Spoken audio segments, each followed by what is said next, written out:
Hi friends, आज आपण झटपट टिफिनला बनणारा नाश्ता आपण बनवणार आहोत, बेसनचा चिला। तो कसा बनवायचा आहे चला आपण बघूया। बेसनचा चिला बनवण्यासाठी मी इथे 2 मोठे कांदे चिरून घेतले, त्याच्यामध्ये थोडी कोथिंबीर मिक्स केली आहे। त्याच्यामध्ये आता आपण थोडे मसाले टाकणार आहोत, थोडीशी हळद, थोडासा गरम मसाला, घरगुती मसाला 2 चमचे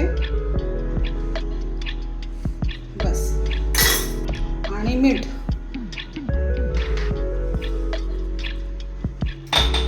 त्याच्यामध्ये आपण 1 वाटी बेसन घेतलेलं आहे, ते आपण टाकणार आहोत। त्याच्यामध्ये आपण टाकणार आहोत एक हे इनोचं पॅकेट, लवकर झालं पाहिजे म्हणून।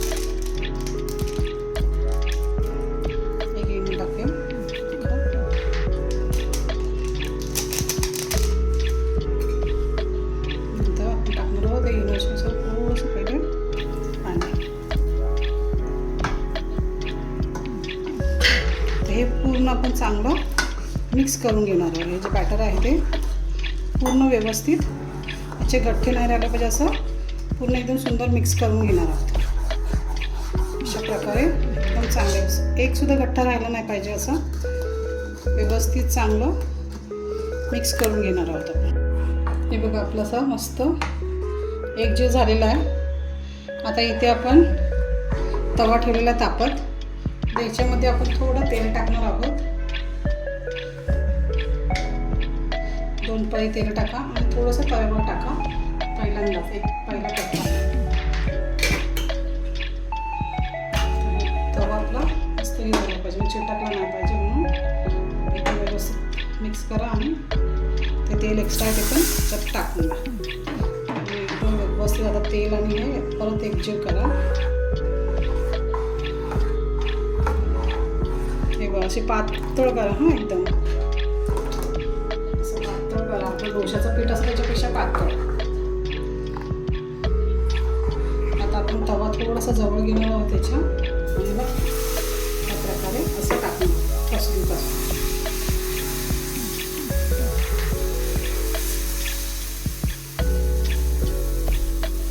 हे झटपट डबरा तयार होतात, मुलं पण आवडीने खाते। तुम्ही घरी नक्की करून बघा। सुंदर दिसायला पण एकदम नक्की सुंदर दिसते, आणि तो होतो पण। आता झाल्यानंतर तुम्हाला दाखवतो ते किती सुंदर होतो। जास्ती याच्यामध्ये काहीच मेहनत नाही आहे, एकदम मोजक्या घरामध्ये असणाऱ्या वस्तूंमध्ये ही रेसिपी बनते। तर बघा, तुम्ही बघाल तर बघ लगेच असं कोपऱ्यातून सुटला पण आपला हा चिला जो आहे तो साईडने सुटला पण आहे। बघा, थोडा होऊ द्या, चेक करत राहायचं कुठून निघतंय का। असं जेव्हा पूर्ण 4 कोपरे निघतील ना, तेव्हा हे करायचं, पलटी मारायचा। पलटी मारायला थोडीशी घाई गडबड करू नका, चांगलं व्यवस्थित होऊ द्या। पहिला एखादा तुमचा हे, नंतर सगळे चांगले होतील एकदम सुंदर। चला त्याला आपण पलटी मारूया अशा प्रकारे मस्त।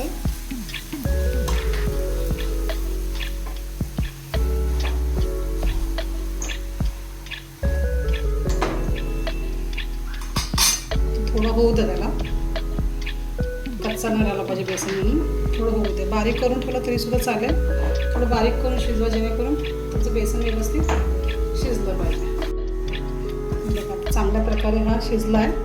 आता आपण हा टोपलीमध्ये काढून घेऊया। बघा, अशी टोपली ठेवायची नाही, काढून घ्यायचं। बघा मस्त सुंदर झालेलं आहे। आता आपण अजून एक असं टाकायच्या, दुसरा टाकायच्या अगोदर असं तवा ना चांगला स्वच्छ करून घ्यायचा।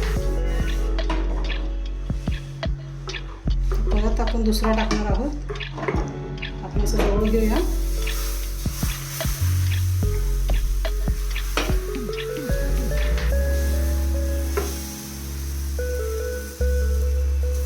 अशा प्रकारे चांगला व्यवस्थित आता होऊ द्या। हा झाला। आता आपण त्याला गॅस फास्ट करू आणि याला आता फिरवून घेऊ। सुंदर झालेला आहे। थोडी याची मागची बाजू पण चांगली एकदम शेकून घेऊ, चांगला शिजवून घेऊया. हे बघा मैत्रिणींनो, आपला सुंदर बेसनचा चिला बनवून रेडी आहे.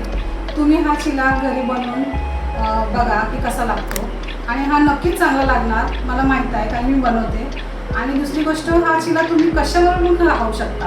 आता मी इथं ग्रीन चटणी दिली आहे, तुम्ही ही शेजवान चटणीबरोबर खाऊ शकता, दहीबरोबर खाऊ शकता, किंवा भाजीबरोबर सुद्धा खाऊ शकता, किंवा असंच खाऊ शकता. असंच सुद्धा खूप सुंदर लागतं. तुम्ही खा आणि मला कमेंट करून सांगा की ही रेसिपी तुम्हाला